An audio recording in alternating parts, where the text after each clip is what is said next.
So welcome to the review of Iron Man 2. This movie for me definitely is like The Incredible Hulk. This is also a guilty pleasure kind of movie. I know I throw that word around a lot,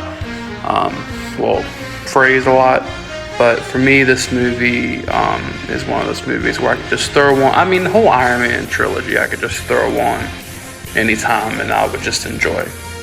And I get that some parts of this movie, like I feel like Black Widow was kind of portrayed. I mean, the action part, yes, but I feel like compared to what we have now or what we did have, compared to where it was, it's a long way from where she was, and how they kind of wrote her into, in the MCU. And I think his name is Whiplash, I believe, the villain. I was a fan of his in the comics, and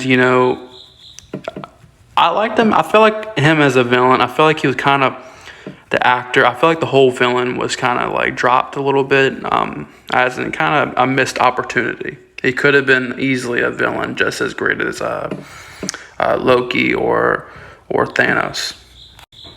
But I like the narrative where they kind of, Tony has to create a new power source of energy to, to keep his survival with the circle thing in his chest. I feel like this movie was kind of screaming that it wanted to be something different. I feel like the studio this was an example of a studio kind of having their hands a little bit.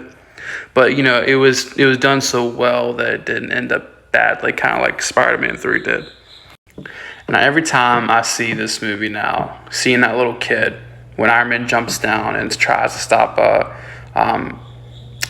Justin Hammer's little drones, he kills him and goes off. But the little kid, I always think now, because they, threw in there that he's Peter Parker now.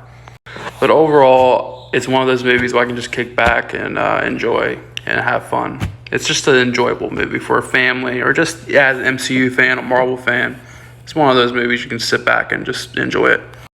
If I had to give this movie a rating, it'd probably be a 6.8 out of 10, just based off how many MCU great movies there are out there compared to this. But I still love this movie. It's one of my favorites. But yeah, I'll do a whole top 10, top 20 of my MCU favorites. But yeah, stay tuned for more reviews of the MCU.